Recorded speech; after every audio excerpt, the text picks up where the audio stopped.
There you go. I think it's live. Hi there, welcome from Huntington Beach, California on a foggy Indian summer day. Once this fog lifts, it's a little chilly right now, but once this fog lifts, it's going to be just splendid, just like it was yesterday. Quite magical. Of course, the moments to come hold only the promise. We'll have to see what happens in fact, but it seems a very, very promising day indeed. And I promise that I'm going to read to the best of my ability and as long as I possibly can the short chapter from my book, Going Alone, the chapter titled Stoic Poetry, which is a nod and homage to the tradition of the Stoics. Let me go ahead and set this down here. And maybe the sun will begin to burn through some of this fog soon. So, I wrote, when I was writing Going Alone, every so often I would have bits and pieces that I would think, oh, well, that's like more Stoic than anything else. I would have to attribute that to the Stoic readings that I've done of Marcus Aurelius and Seneca and Epictetus, etc., etc. And I would kind of note it as such. And then when I was editing the book, I began to realize, some of this stuff I want to attribute properly where it belongs, which is to the Stoics. So I decided to create a chapter titled Stoic Poetry. And that, in fact, turned out to become the name of my journal, which I've taken up since, I've always been journaling, but I've taken up formally since completing Going Alone. So Stoic Poetry is the name of the journal series that I post every day, along with my Good Life Creed, my Good Life meditation that I do. So the chapter is short. There's lots of other Stoic stuff in this book, but these are the items that I thought really were attributable right back to my Stoic reading. Here come the birds. Oh, there's a dog, that's why. Okay, so let me find the start of the chapter and we'll get started. Now let me sit properly.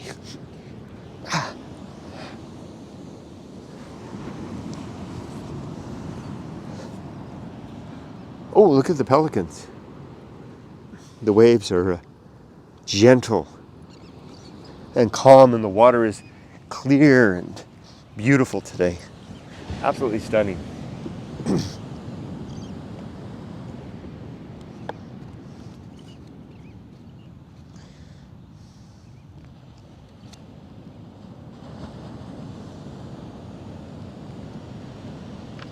There it is.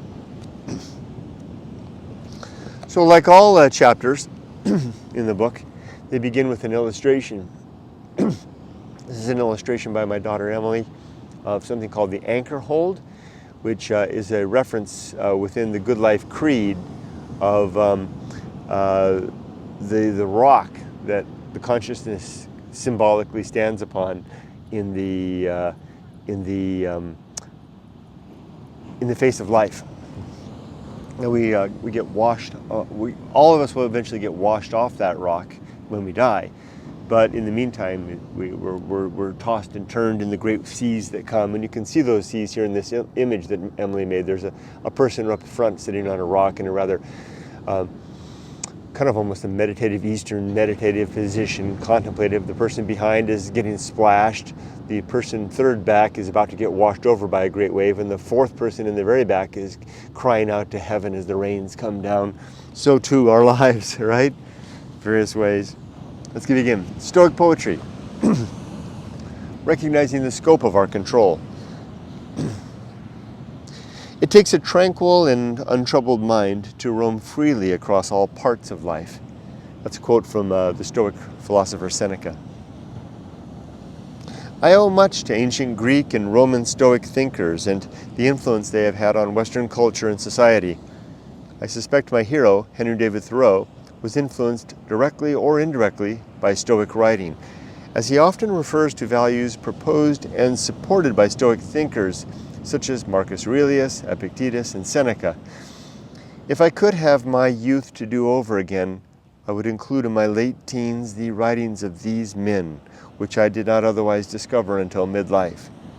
So influenced, I suspect I could have avoided much of the struggle and hardship of life reconciliation during the decades of my 20s, 30s, and 40s, which otherwise required many hard knocks to liberate some sense into my living.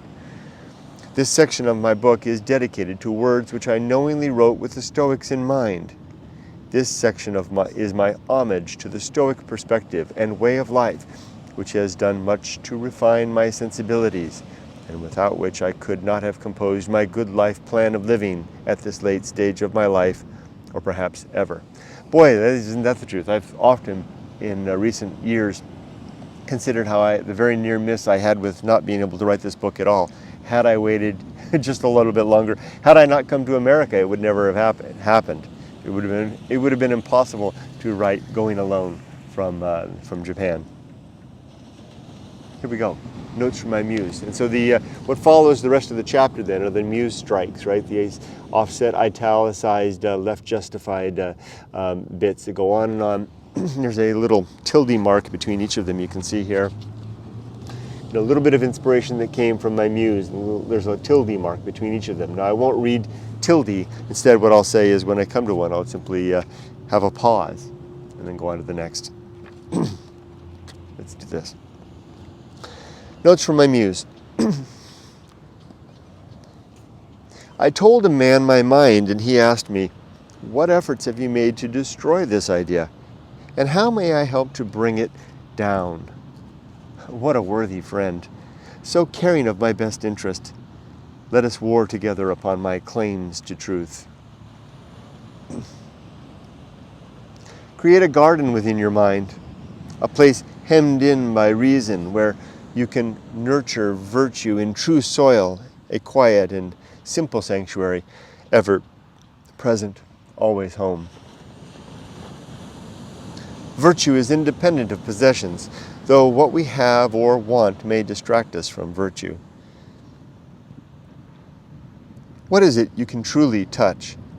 Even your raised voice will only carry so far. Distinguish these things, measure your reach, attend to practical ends. What small routines, mindful actions, and discerning ways reveal the wilderness passage? Shout your musings down the corridors of time.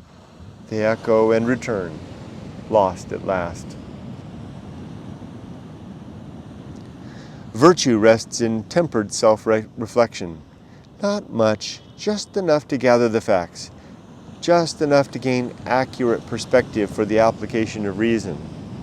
Let it go then, and think not of events other than your rational conclusions and the resolutions they entail, and never gawk or dwell upon the circumstance of others, which is an intemperate indulgence and a distraction from your own true labor.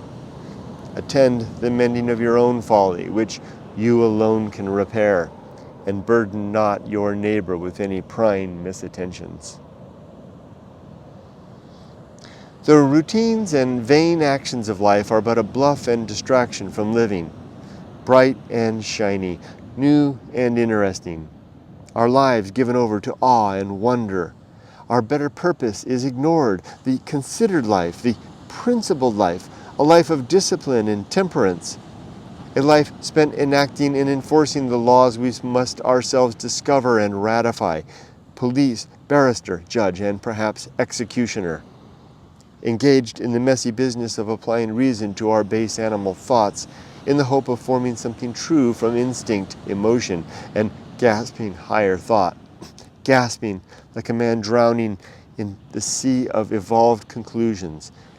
And when that higher mind sputters some words of good sense above the waves, how then to remember and live in accord with what we've found, when all the sea rages and none may hear our voice over the froth and din? Still we go on, swimming towards something better, straining muscle with willful, disciplined strokes, until we at last drown and sink again below the mad waves, attaining nothing more than the best life we knew how. That's the thing we seemingly seek to avoid. Let every act of virtue be self-contained, at once thought, action, and reward, seeking nothing more and asking no notice or remembrance. Do I die now in equanimity? Then I've indeed reached a good end. This balanced and tuned apparatus, so frail and fleeting, upon which my everything is carried, through places and years, always now, so near, nevermore. Be responsible for what is within your control. Let others own their own thoughts and flesh. My first thought at every challenge, what opportunity this moment virtue.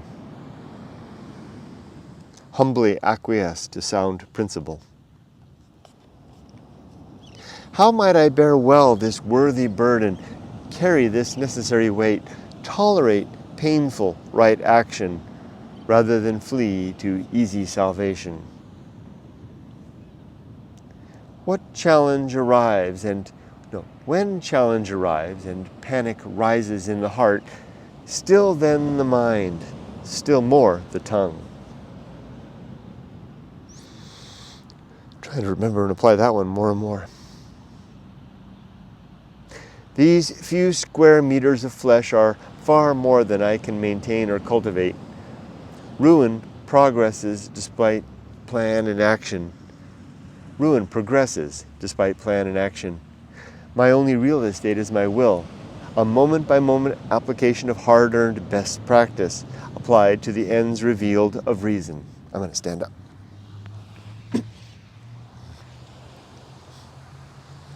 I'd rather take less and give up my position than suffer the loss of nourishing restraint. My response is all I really own. The rest are like leaves blown in an autumn wind.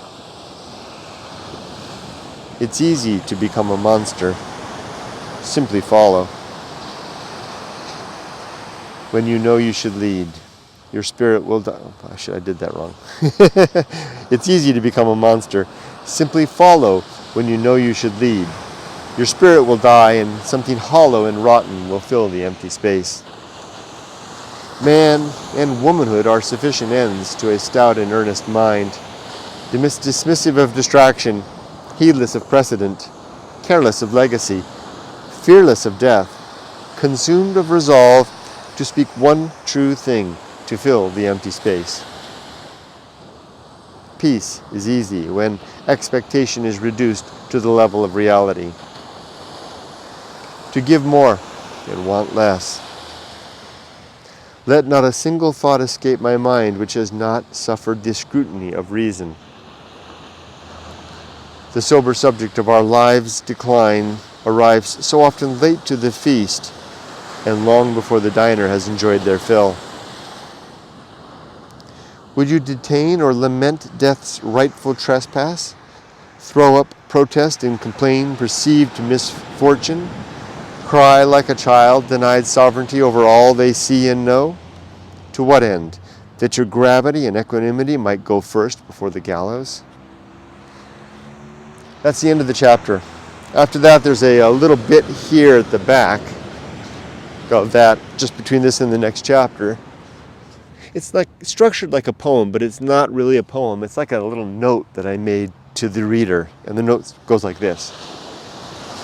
You've made it there and back.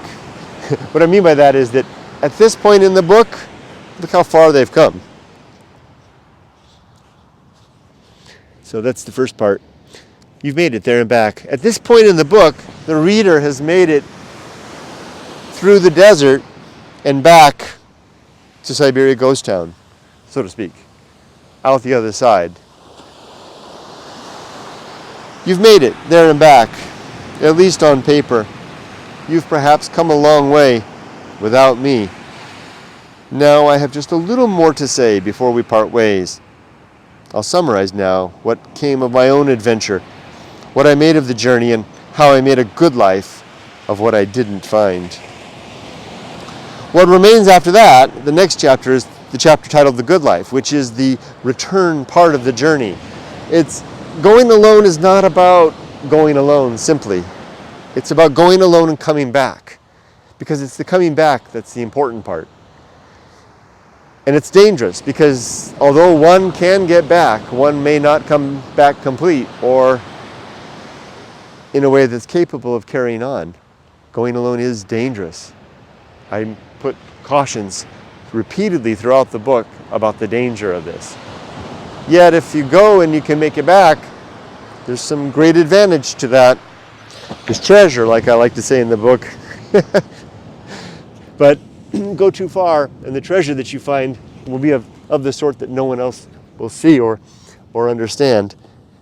You'll be alone forever. Don't go alone too far. Don't stay alone too long. It's a risky business. So when I came back from my adventure of going alone, I resolved to make something of that. And I created the Good Life Creed. 8 objectives and 35 principles that I use to regulate and guide my life. Control myself. It's outlined in the very next chapter, The Good Life, which is the answer and response to going alone. But I'll save that for next week's book reading. For now, I'm going to take a swim. I wish you all the best. Be safe, but not too safe. Take care. Oh, and if you're one of my supporters on Patreon, I forgot to say this up front. Hontou ni arigatou gozaimasu. Take care.